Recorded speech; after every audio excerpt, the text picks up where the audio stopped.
Welcome to Friday. So we're off poetry, we're on to prose. And have I got some great prose for you? Now you're probably looking at me and wondering, where is his bow tie? Well, my bow tie is at home, and I have a special collar on, and I bet it reminds you of the collar somebody else used to wear. Ruth Bader Ginsburg. Now, this particular book I discovered while I was getting a cup of coffee down at Story and Song, and my eye just wandered over to this one stack, and in a stack was my own words, Ruth Bader Ginsburg with Mary Hartnett and Wendy Williams. It is a New York Times bestseller, and what's so wonderful about it, this isn't a biography in the normal sense of the word. It actually is her own words cobbled together in a book form. So it's really, you just feel like you're speaking with her, or she's lecturing to you, or talking to you through the pages of this book. It's really quite spectacular. Now, as to the source of this, the week that she passed, on the Sunday that followed, a group of us did a really moving memorial service for her on Center Street, on the steps of our historic courthouse. And I was privileged to be a part of it. And it just so happens Connor was a part of it as well. And I looked over at him with great jealousy in my eyes and heart and said, "How come you get a collar and I don't?" So what Connor did, I mean, he's always been very nice to me. He took the collar off and gave it to me. Now I still have it. He doesn't. I do. And I'm sharing it with you. It's a Ruth Bader Ginsburg artifact. And what we're going to read, I truly enjoyed. This is chapter 8, The Lighter Side of Life at the Supreme Court. Opera is hardly the only basis for Justice Ginsburg's friendship with her colleagues on the bench. The following speech given by Justice Ginsburg frequently over the years discusses the lighter side of life at the court and highlights customs that have helped encourage collegiality, something Justice Ginsburg valued highly and promoted constantly among the justices. It is entitled, Lighter Side of the Life at the United States Supreme Court, Remarks Presented to the Association of Business Trial Lawyers, U.S. Grant Hotel, San Diego, California, February 8th, 2013. In these remarks, I will speak not of the heavy lifting done at my workplace, but of the lighter side of our life in the Marble Palace, and of certain customs that promote collegiality amongst the 9 justices.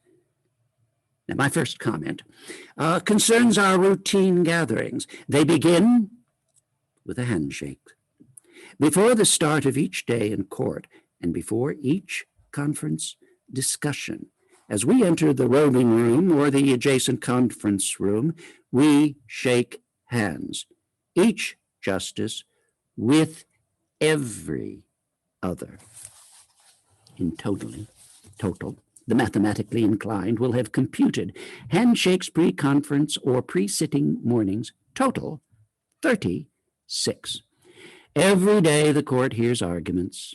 Every day we meet to discuss cases. We lunch together in the justices' dining room. Oh, the room is elegant, but the lunch is not haute cuisine. It comes from the court's public cafeteria, the same fare available to anyone who visits the court. We lunch together by choice, not by rule, usually 6 to 8 of us, and more than occasionally, all 9. When Justice O'Connor, retired since 2006, is in town, she sometimes shares the lunch hour with us and enlivens our conversation with reports of her travels and efforts to promote judicial independence in the United States and around the globe. Also, of her project to advance civics education in our nation's grade schools. Justice Stevens, who retired in 2010, also joins us occasionally. Now in his 90s, he is still an avid player of tennis and golf. Justice Souter, retired in 2009, is not fond of city life, Boston excepted. So we seldom see him in D.C., but he sits regularly on the First Circuit panels. What do we talk about at lunch? Perhaps the lawyer's performance in the cases just heard, or a new production in town, for example, at the D.C. Shakespeare Theater or the Washington National Opera, or the latest exhibition at the Library of Congress, National Gallery, or Phillips Collection. Sometimes Chief Justice Roberts and Justice Alito speak of their children. The older members, Justices Scalia, Kennedy, Breyer, and me, of our grandchildren. From time to time, we invite a guest to vary the lunch table conversation. Invitees in recent terms have included former Secretary of State Condoleezza Rice, former President of the Supreme Court of Israel, Aaron Barak, former UN Secretary General Kofi Annan, retired Justice of the Constitutional Court of South Africa, Albie Sachs, and most recently, Justice Degeng Mosengi, currently Deputy Chief Justice of the same court. So far, retired Federal Reserve Chairman Alan Greenspan and former President of the World Bank Jim Wolfensohn have been our only repeat invitees. Both have an unusual talent. They can engage in lively conversation and eat lunch at the same time. We celebrate justices' birthdays with a pre-lunch toast, a glass of white wine, and a happy birthday chorus generally led by Justice Scalia because, among us, he is the best able to carry a tune. It is traditional also when a new justice comes on board for the former junior justice to arrange a welcoming dinner for all of us to attend. Other events we host every now and then, mainly for lawyers and judges. We take turns greeting attendees at dinners for newly appointed federal judges gathered in D.C. for a week of orientation. We also take turns introducing speakers at Supreme Court Historical Society biannual lecture series. Now, examples of my ventures for the Historical Society. A few years ago, I participated in a program on the work and days of Belva Lockwood, the first woman ever to gain admission to the Supreme Court's bar. In 1876, the justices denied her application for admission, 6-3. But 3 years later, Congress passed a law requiring the Supreme Court and all federal courts to admit women who possess the necessary qualifications, not content simply to practice law. Belva Lockwood ran twice for the U.S. presidency in 1884 and 1888. Some months later, I presided at a reenactment of arguments before the court in a famous case decided in 1908, Mueller versus Oregon. The case involved an Oregon law that limited the hours women could be gainfully employed to 10 per day. The defendant, prosecuted for violating the law, was a laundry owner, a man who wanted women employed at the laundry to work 12 hours per day, 6 days a week. The debate involved in the case persists to some extent to this very day. Are protective labor laws applicable to women only permissible? Or does the equal protection provision in our Constitution require that labor laws protect male and female workers alike? An annual pleasant pause.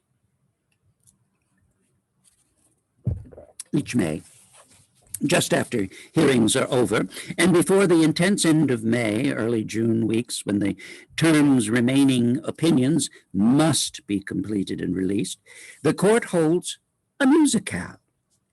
That tradition was inaugurated in 1988 by Justice Blackmun, who passed the baton to Justice O'Connor when he retired. For the last 12 years, I have attended to arrangements for the musicales. A few years ago, we added a fall recital as well. Among recent performers, Metropolitan Opera stars Renee Fleming, Susan Graham, Joyce DiDonato, Stephanie Blythe, Thomas Hanston, and Brian Turfel. At our musicale in spring 2012, the principal artist was world-celebrated pianist Leon Fleischer. Now another special event.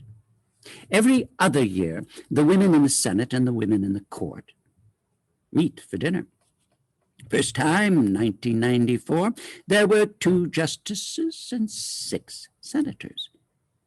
In 2012, we were 3, and 17 women held Senate seats. During the weeks when the court is not in session, some of us spend a day or two visiting U.S. universities or law schools, or attending meetings with judges and lawyers across the country. Midwinter and summer, some of us travel abroad to teach or to learn what we can about legal systems in other places. For example, in recent recesses, I have taught, lectured, or participated in meetings of jurists in Australia, Austria, China, England, France, India, Ireland, Israel, Italy, Japan, Luxembourg, New Zealand, South Africa, and Sweden. Late January, early February 2012, I visited Egypt and Tunisia to mark the first anniversary of the overthrow of dictatorial regimes in those countries. Now, in September of 2013, we will have an exchange in Ottawa with our counterparts on the Supreme Court of Canada. And in February 2014, we will travel to Luxembourg for meetings with members of the European Court of Justice. Now, work at the U.S. Supreme Court is ever challenging, enormously time-consuming, and tremendously satisfying. We are constantly reading, thinking, trying to write so that at least lawyers and other judges will understand our rulings. As you may have noticed, we have sharp differences on certain issues. Recent examples include federally mandated health insurance, affirmative action, public school desegregation plans, the Second Amendment right to keep and bear arms, control of corporate spending to elect or defeat candidates for public office, access to court by detainees in Guantanamo, state efforts to apprehend undocumented aliens. But through it all, we remain collegial, and most of the time, we genuinely enjoy each other's company. Ordinarily, our mutual respect is only momentarily touched by our sometimes strong disagreements on what the law is. Now, all of us appreciate that the institution we serve is far more important than the particular individuals who compose the court's bench at any given time. And our job, in my view, is the best work a jurist anywhere could have.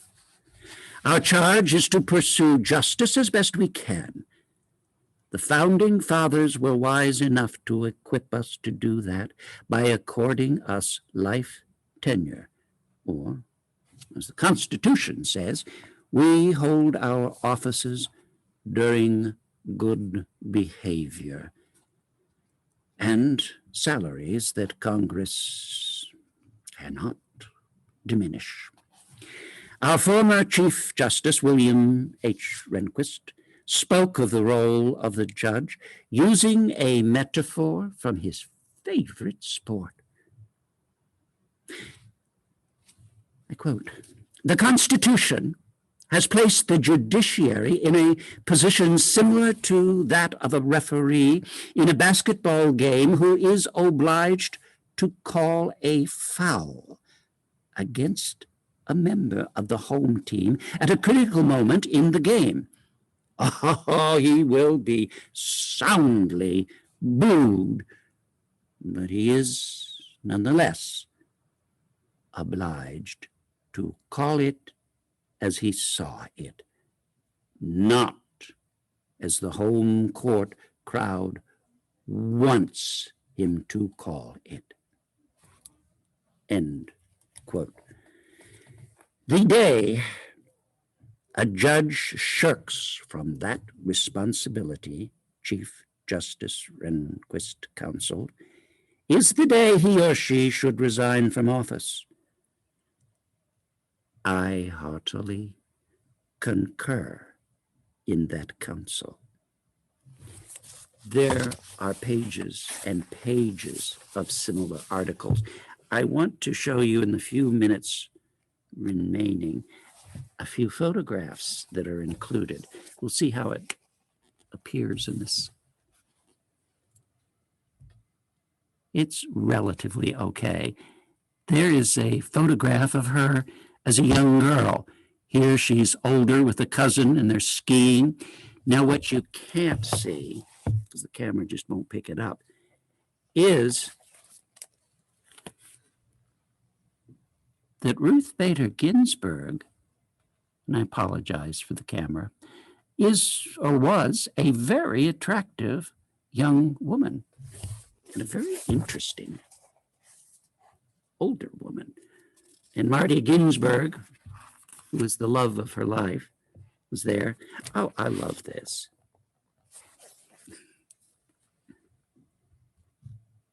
She is here with former President Obama.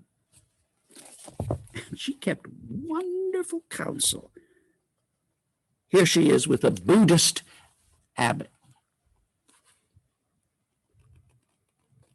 I think you can see that vaguely.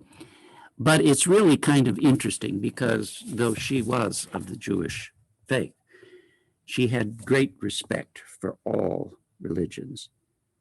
And I love her diminutive yet mighty stature.